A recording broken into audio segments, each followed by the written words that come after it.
조직의 성공을 이끄는 숨은 주역들. 만약 바로 그 사람들이 회사에서 가장 불안해하고 있다면 어떨까요? 오늘은 바로 그들, 중간 관리자들이 겪는 심리적 안정감이라는 눈에 보이지 않는 위기에 대해 한번 깊이 들어가 보려고 합니다. 심리적 안정감, 다들 한 번쯤 들어보셨죠? 하버드 경영대학원의 에이미 에드먼드슨 교수가 널리 알린 개념인데요.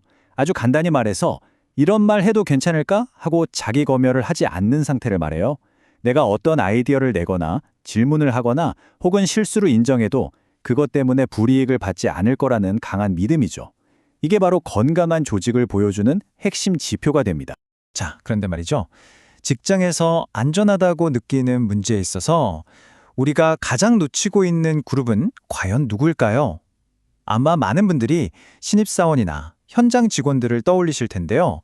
오늘 분석 결과는 아주 놀라운 사실을 보여줍니다. 오늘 이야기의 진짜 주인공은 바로 중간 관리자입니다. 이들은 조직의 전략과 현장의 실행을 연결하는, 말하자면 중추 신경계 같은 존재예요. 중요한 정보들이 전부 이들을 통해서 위로 또 아래로 흐르거든요. 만약 이 신경계가 마비된다면 조직은 어떻게 될까요? 그런데 바로 이 중요한 신경계에 지금 심각한 문제가 있다는 경고등이 켜졌습니다. 데이터를 보면서 그 놀라운 격차를 직접 한번 확인해 보시죠. 전 세계 관리자 1160명을 대상으로 한 연구 결과인데요. 놀랍게도 조직 내에서 심리적 안정감을 가장 낮게 느끼는 집단이 바로 중간 관리자들이었습니다. 이 점수 차이가 정말 충격적입니다. C레벨 임원진과 팀원들은 보세요. 72점대로 비슷한 수준의 안정감을 느끼고 있어요.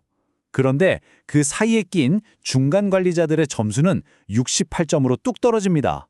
위에서도 아래서도 압박을 받으면서 정작 자기 자신들은 누구보다 불안해하고 있다는 명백한 증거인 셈이죠. 심지어 이건 더 심각한데요. 승진한 지 3년이 채 안 된 신임 중간 관리자들은 경험 많은 동료들보다 점수가 무려 5점이나 더 낮았습니다. 이 역갈로의 전환이 얼마나 힘들고 외로운 과정인지를 이 숫자가 명확하게 보여주고 있는 겁니다. 자, 그래서 핵심은 이겁니다. 이 데이터는 그냥 흥미로운 사실에서 그치는 게 아니에요. 중간 관리자들이 입을 닫는 순간 조직 전체는 아주 비싼 대가를 치르게 됩니다. 생각해보세요. 중간 관리자들이 불안해서 나쁜 소식을 보고하지 않으면 임원들은 현실과 동떨어진 좋은 소식 거품에 갇히게 됩니다. 실수는 해결되는 게 아니라 그냥 덮어지게 되죠. 당연히 혁신이나 새로운 시도는 위축될 수밖에 없고요. 장기적으로는 조직의 학습 능력과 적응력이 서서히 갉아먹히게 되는 겁니다. 도대체 왜 조직의 허리라고 불리는 중간 관리자들이 이렇게까지 취약해진 걸까요? 지금부터 그들을 옥죄고 있는 보이지 않는 5가지 압박의 정체를 하나씩 파헤쳐 보겠습니다. 첫 번째 압박은 바로 승진의 역설입니다. 실무자일 때와는 차원이 다르죠. 관리자로 승진하는 순간 모든 행동이 주목받고 책임의 무게는 훨씬 더 무거워집니다. 이 인용구가 상황을 아주 정확하게 짚어내고 있어요. 그들이 승진하는 순간 인식되는 위험의 성격이 달라진다. 갑자기 잃을 것이 훨씬 많아진다. 내 평판이 깎이거나 경력에 오점이 생길까 봐 두려워서 점점 더 안전한 선택만 하게 되는 거죠. 두 번째 압박은 최고 경영진 중에 롤모델이 없다는 겁니다. 어쩌면 고위 리더들 본인도 모르는 사이에 완벽해야만 한다는 문화를 계속해서 강화하고 있을지도 모릅니다. 해결책은 의외로 간단합니다. 리더가 먼저 나도 예전에 이런 실수를 했었는데 그걸 통해서 이걸 배웠다고 솔직하게 공유하는 거예요. 그리고 이거 왜 잘못됐어? 처럼 다그치는 질문 대신에 우리가 예상했던 거랑 다르게 진행되는 게 뭘까요? 같이 함께 탐색하는 질문을 던지는 거죠.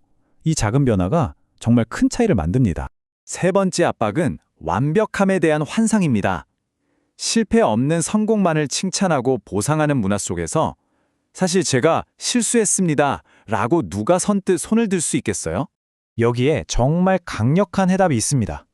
바로 항공산업의 사례인데요. 한 유럽 항공사 기장은 이륙 전에 승무원들에게 늘 이렇게 말한대요.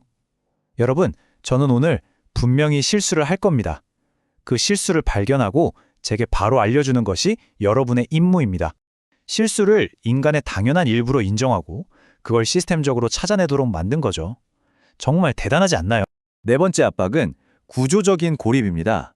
중간 관리자들은 위에서는 임원들에게, 아래에서는 팀원들에게 끼어서 압박을 받는데 정작 자신의 어려움을 솔직하게 털어놓고 이야기할 동료 네트워크가 부족한 경우가 너무 많습니다. 그래서 해결책은 이 고립의 고리를 끊어주는 겁니다. 중간 관리자들만을 위한 실천 공동체 같은 걸 만들어서 동료 코칭을 통해 서로의 고민을 나누고 조언을 구할 수 있는 안전한 공간을 마련해 주는 거죠. 이건 단순한 복지가 아니에요. 조직의 신경계를 건강하게 유지하기 위한 필수적인 안전장치입니다. 자, 마지막 5번째 압박은 전환 충격입니다. 아까 데이터에서 봤듯이 특히 신임 중간 관리자들이 겪는 어려움이 정말 크죠. 이들은 이제 팀원이 아니라 다른 리더들을 이끌어야 하는 새로운 역할에 적응해야 하는데 동시에 성과에 대한 압박과 주변의 높은 관심까지 감당해야 합니다.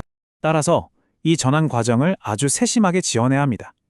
예를 들어 실패에 대해 개방적인 태도를 보여주는 경험 많은 멘토와 연결해주고 또 신입 관리자 교육 과정에 실패 리터러시 같은 걸 포함시켜서 좌절을 성장의 기회로 바라볼 수 있도록 돕는 것이 정말 중요합니다.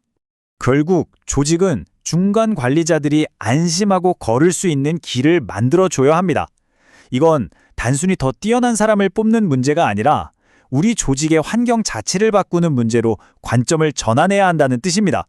이 문장이 오늘 이야기의 모든 것을 말해줍니다. 심리적 안정감이 없는 권한 부여는 공허할 뿐이다. 중간 관리자들이 문제가 생겼을 때 솔직하게 말할 수 없다면 조직의 학습과 대응은 이미 너무 늦어버릴 수밖에 없습니다. 다시 처음의 비유로 돌아와 볼까요? 조직의 중추신경계인 중간 관리자층이 두려움 없이 신호를 감지하고 전달할 수 있을 때 비로소 조직 전체가 민첩하고 건강하게 움직일 수 있습니다. 여러분, 조직의 신경계는 지금 과연 건강하다고 말할 수 있을까요? 마지막으로 이 질문을 한번 던져봅니다. 당신의 조직은 지금 어떤 아주 중요한 신호를 놓치고 있는 건 아닐까요? 이 질문에 대한 답을 찾는 것, 바로 거기서부터 진짜 변화는 시작될 겁니다.